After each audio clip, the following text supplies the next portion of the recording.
Yo Stud, what's up? So today we're going to be making Haikyu shorts, the Shoyo Hinata version. But first, if you are new to Superstud, basically what I do is design sewing patterns for clothes and accessories, which I sell on my Etsy store, Superstud. And basically this channel is to show the video tutorial on how to actually make the products, and also to show how it's going to look.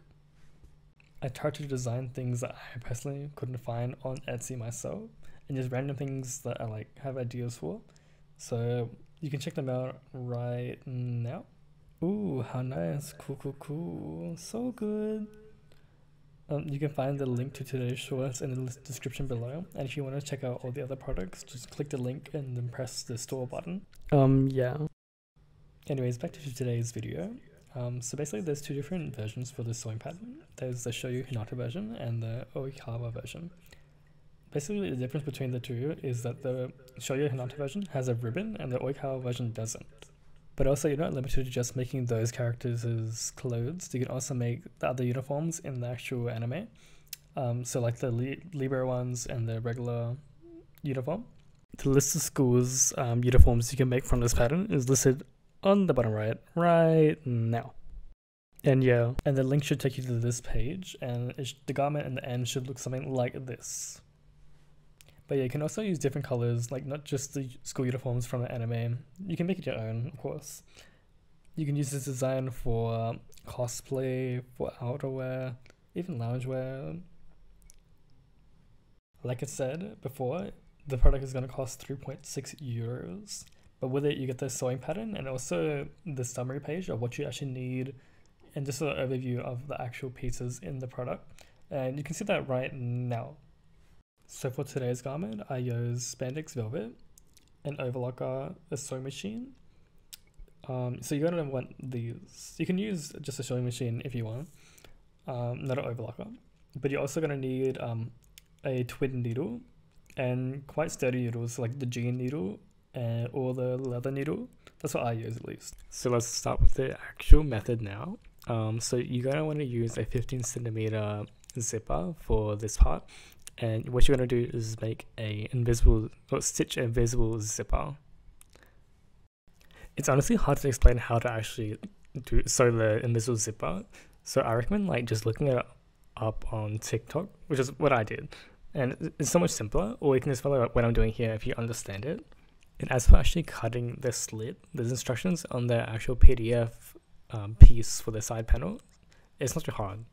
So all you do is just mark it up with a washable marker and then just cut a straight line.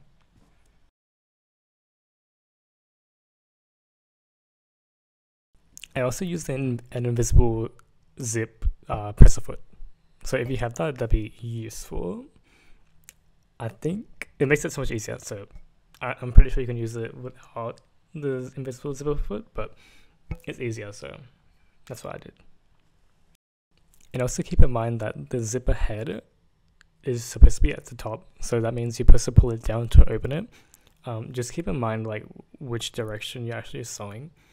It helps to put a piece of masking tape on the top of the garment, and when the shorts standing up, the north part. That's what I say.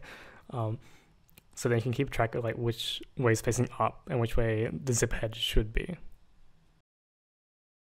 And yeah, it's also helpful just to label each piece with masking tape, because sometimes, when I was doing it, the back panel and the front panel can't look the same, and they're not really the same. There's a little bit of a difference in size, so using a piece of masking tape is going to be really helpful.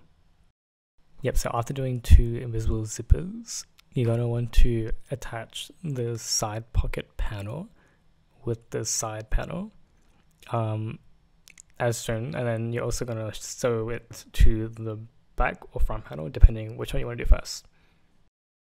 Just keep in mind the side pocket panel, the orange satin, should be on the bottom with the right side facing up, and then also the side panel, right side facing up as well, and then the front or back panel facing the right side facing down.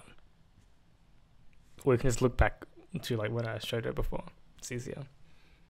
Also, when you attach all the panels together, it's more important to start from the top than it's the bottom, because we need the waist to be even. Yeah, and just sew the back panel, side panels, and the front panel together.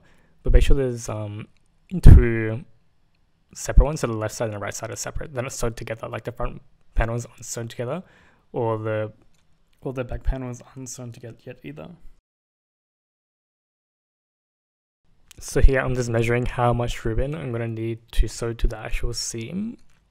Then I'm gonna cut the ribbon like I did just now. I'm using a twin needle in the like a G needle, so like it's thicker. So because there's a lot of layers to go through, like pierce through. So it's better to use a heavier needle, like a thicker needle. Yeah, that.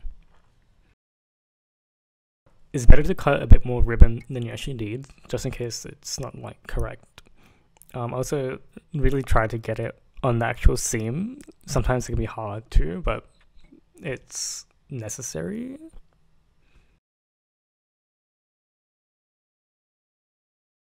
And do that for all orange black seams. So there's 4 seams to do.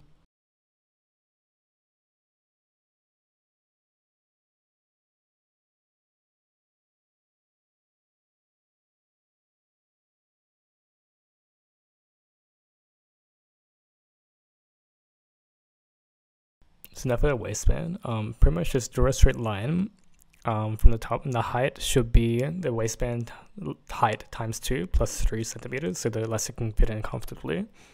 After doing this for both pieces, sew both of the panels together, so the front piece panels together and the back panels together, and then also do the crotch seam, I think it's called.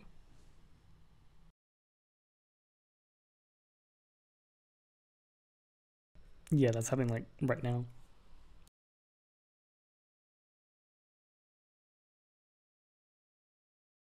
Now you're gonna want to fold over the top and then line it to the line we drew on before. Use a dry erase marker as well, I forgot to say. Not dry erase, it's washable marker. Then sew the fold together, but also leave a 10 centimeter gap so you can feed through the elastic. I did 2 gaps because I was allergic to paper, the safety pin method back then, but I'm not now, so it's gonna be a weird method you're gonna see right now, but it still works. It's just a bit more like effort, but yeah, one gap is fine. Yeah, this is one of the early designs I made, all the designs I've made. So the sewing method, like for the waistband, is kind of like weird because I didn't really know how to do it back then. So if you have a better way of doing it, like I said before, I think just do it that way. And then once the elastic goes all the way around, sew the elastic together and then put it back into the actual waistband and then sew the gap shut. Here's a little diagram. Just follow step 7, 8. Right.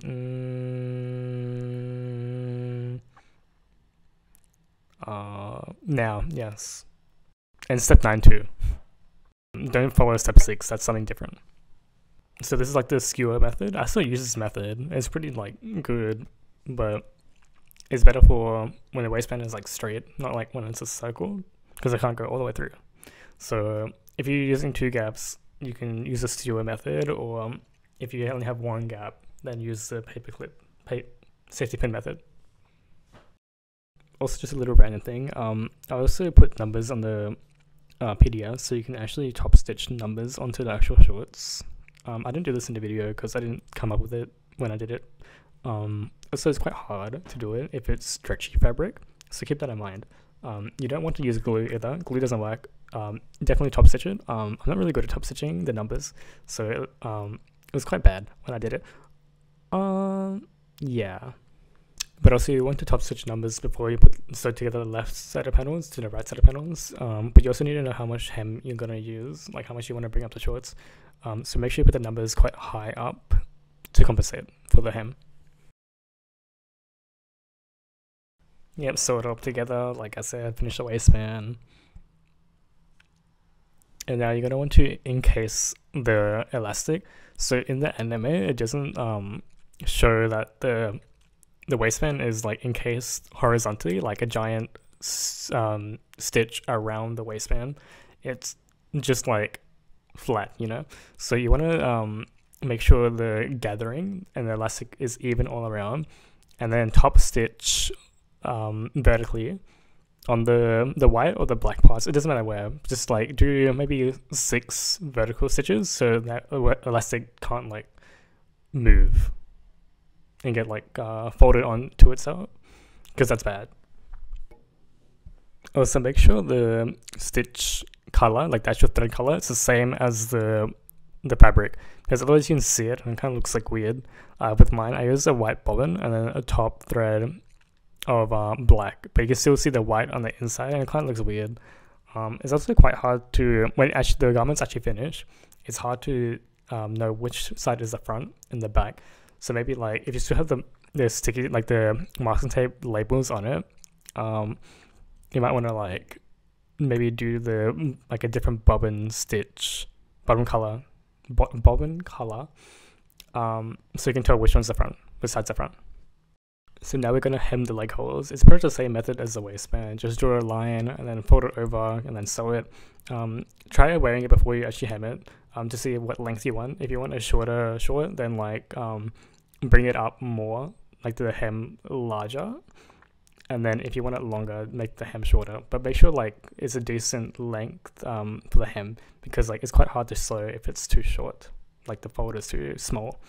And then in the end, the garment should look something like this. Wow, so nice, so cool, so sexy.